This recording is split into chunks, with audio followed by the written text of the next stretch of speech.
নারকেল আইসক্রিম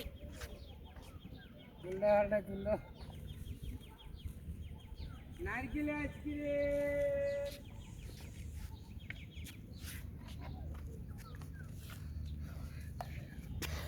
কেমন কষ্ট হয়েছে আব্বা? অনেক, কিন্তু এই কষ্টটা সাইকেল যখন চালানো শিখলাম না, পুরো কষ্টটাই গেল গা।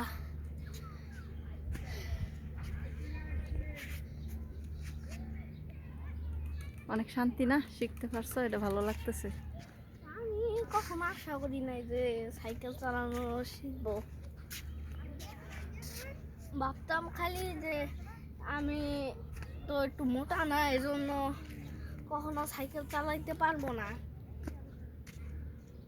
কিন্তু আজকে আমি অবশেষে পারলাম। আমার চালানো দেখে আমার বড় ভাইও পুরা শেষ। ওই আমাকে শিখাইলো, এখন ওর থেকে ভালো চালাই। খালি হালকা নামার সময় হালকা প্রবলেম হয়, তখন নামতে বেশি লাগ পাই না, এর জন্য পড়ে যাই বারবার। এটাও ঠিক হয়ে যাবে, এটাও সমস্যা নেই, দিন পর এটাও ঠিক হয়ে যাবে।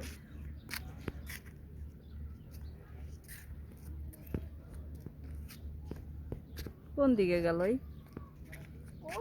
ওই জায়গায় গেছে, ওই দিকে।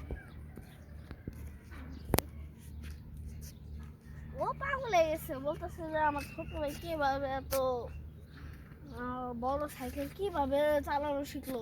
তো একবারেই কিছুক্ষণ পয়রা টয়রা আবার ওইটা তখন পেডাল মারবে, তখন শিখবে।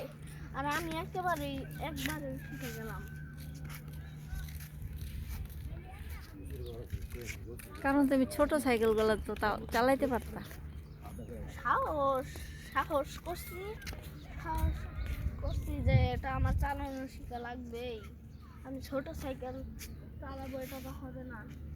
আমি যতটুক বড়, যতটুক লম্বা, তার থেকে আরো বড় সাইকেল চালানো লাগবে আমার।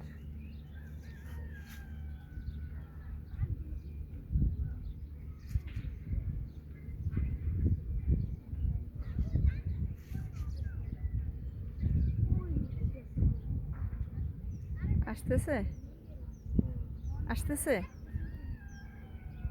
দেখা যায় না তো।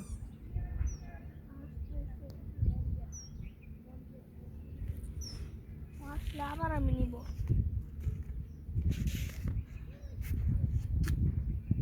আমি নিজের চোখে বিশ্বাস করতে পারতেছি না যে আমি এটা সাকসেস হয়েছি। মানে আমি বিশ্বাস করতে পারতেছি না যে একবারে আমি কিভাবে করলাম। এটা আমার লাইফের একটা ড্রিম ছিল যে সাইকেল চালানো শিখবো, ওইটা আজকে একদিনেই সাহস করে শিখে ফেলছি।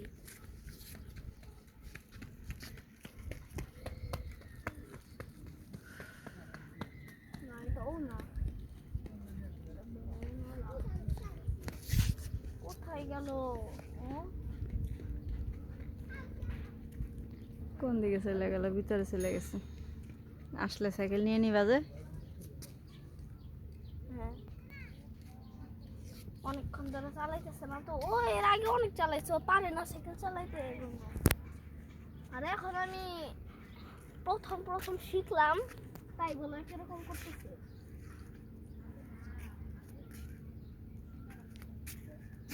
তোমার চালানোটা দেখে আর খুব চালাইতে ইচ্ছা করতেছে।